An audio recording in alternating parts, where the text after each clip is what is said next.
Barbara Boxer of California is a Democrat. She sits on the Foreign Relations Committee. Senator Boxer, the nuclear case was made to get us into Iraq. What is the president talking about here with Third World War language in the air? He continues to dial up the fear factor instead of reaching to bring this world together, to work together, to make sure that we can avoid World War III or any other war for that matter, and end the war we're in that we can't get out of. It is a stunning thing. It's why he's 21% in the polls in California. We're just not used to that type of leadership. I've never seen it from any president, Republican or Democratic. I've always seen presidents, and I've served with four, most of them Republicans. The others always worked for a peaceful solution, didn't throw around words like bringing them on and I'm not going to talk to you about this or that or the other. I think it really is cowboy diplomacy, and Chris, I'm counting the days, the moments, the seconds until we have new leadership.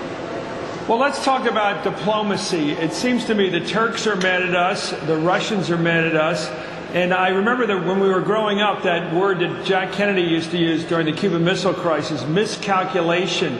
Have we miscalculated the intention of President Putin to the point we think he would get involved in a nuclear exchange in the Middle East? Well, let me just put this into context. I think what has happened since President Bush took us into Iraq, remember, before then, we had the whole world in our hands after 9/11. Excuse me, Chris. Live television. Everybody wanted to be with America. Everybody wanted to help us in the war on terror. And I remember thinking to myself, in all the horror, and I went to the floor of the Senate and I made a speech at that time, and I don't remember the exact words, but it was to the extent, something like this, that, you know, this is a moment in time when the civilized world has to come together and all be together against terrorism. Everyone was with us. Now everyone's turned against us because this president walked away from that, went into Iraq on false premises, and everything else flows from that, Chris. You know, everything else flows from that.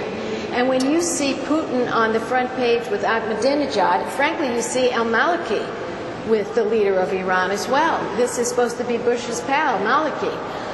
It's just a slap at us. And so we are as low as we've ever been in the world. And again, I say, you know, I'm counting the days till we have new leadership. I keep hoping the president will do the right thing, but he just seems to go down that cowboy path all the time. Let's bring in NBC News Chief White House Correspondent David Gregory. David, you took him on today, and I'm trying to figure out, what, as a reporter up there at the White House, why did he bring up the Third World War language and then try to pull back from the discussion when you probed him?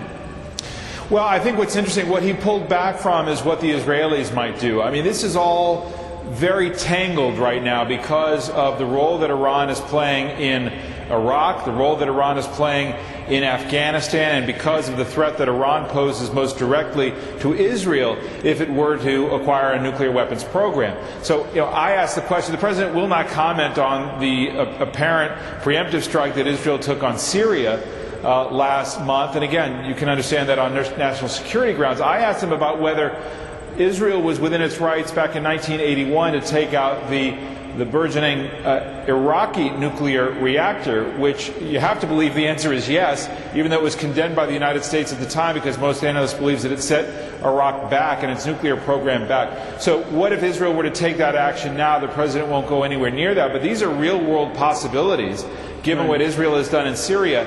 But now it's more complicated. You've got 160,000 U.S. troops in neighboring Iraq, and as analysts I've spoken to today say, any action that Israel would take would likely be seen by the Iranians as a joint Israeli-U.S. action against Iran. So it's a lot more tangled now, and what Senator Boxer is speaking to is this issue of where are the allies on this? That's a kind of muddled picture now. Is the Western world speaking with one voice to Iran? Let me thank you very much, David Gregory, White House Chief Correspondent. Thank you for joining us from the White House. Let me go back to Senator Boxer. Senator, I guess I'm confused, and I guess we're all meant to be. The president said he could look deep into the soul of Vladimir Putin, and he saw a good man. And now he's talking about World War III. I mean, these are 180-degree different estimates of the situation. Well, I hate to say it. I'm just trying to be careful in my words, but the president just doesn't seem to be in command of the facts or what he's trying to say. I don't think he understands that his words have to be measured, and it's quite unfortunate. I don't see a strategy other than, we talk about scaring people and holding out the prospect of war, and you would think if he had, good fortune with the war that he brought us on false pretenses, he'd be chastened by it. It seems like he's, revving up again, and it worries me very much. I don't find it particularly stable. I mean, I'm very concerned. You think he's unstable? I didn't say that. I think that his speaking, what he said, doesn't give you the sense that he has a focus or a strategy. It seems he's always talking about war instead of some way to explain that there are things we can do in this world. Look at the good news, North Korea, with,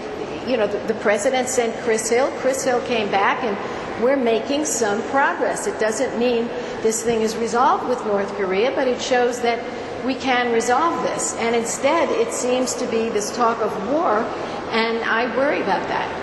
David Gregory wants to get back in, sir. I'm sorry to interrupt you. Here he is. David, what do you think? I just want to raise another point about Russia and its potential role, because as complicated as this is, there is a real role for Russia, and we've seen it now with the Chinese vis-a-vis North Korea. Even though Putin, who's got friendly relations with Iran, wants to be seen as a friendly superpower to Iran, and certainly an economic superpower in terms of its oil relationship, because of that relationship, Putin could still play a role, and since he doesn't really intend to leave power anytime soon, he's going to stay on as prime minister, he said, to exercise some leverage against Iran, even as he speaks out, as he did on the world stage, and said, hey, even the talk of nuclear or military action against Iran is wrong, and everybody, the United States and everybody else should stop it, that he could still be an ally for the United States in trying to pressure Iran to back off its nuclear design. Something has to give, because diplomatically there just seems to be a muddle. It seems to be stalled. The UN isn't really speaking with one voice about how to apply that leverage on Iran at the moment, but there still is a role for Putin down the line. Okay, thank you, David. Let me go back to Senator Boxer. If you had to size up for the people watching right now, what would be the difference in the Democratic Party's approach to Iran and to Russia in this situation? Well, I think that's a great question, and let me answer it this way. When it comes to Iran, there is a process going forward at the United Nations. David alluded to it. The fact is that the IAEA is going to come in and going to recommend to us whether we should move forward with UN sanctions. It will go to the Security Council. We do have a path that is laid out with the IAEA working with the United Nations and through the United Nations. So I think a democratic leader would learn from the mistakes that were made with Iraq and keep the world together. Nobody wants to see any kind of future wars. They want to see a way out. So I think what we would do in Iraq is do what Joe Biden has done, come forward with a plan, a vision of how we're going to get to the end game here, how we're going to see that the Iraqis can live together. And he's come forward with a proposal that I strongly support. It's a diplomatic solution. Same way with Iran. We have sanctions. If they don't act right, we ratchet them up, we isolate them, and you don't talk about war. War is a last resort. And I was talking to some people in the Pentagon who have told me, Chris, that if there's a war with Iran and somehow we manage to get into that situation with this president, and God, we hope not, it would reverberate for, and I'm quoting, generations on Americans as far as having increased terrorism here, jihad, and all the rest of it. That is the last thing any president should have in the front of his mind. I think that's what President Mubarak, our friend in Egypt, is warning us about, that this thing could be far worse in opening up an East-West war that will never end in our lifetime. Hey, Senator Barbara Boxer, thank you very much for joining us. Hardball.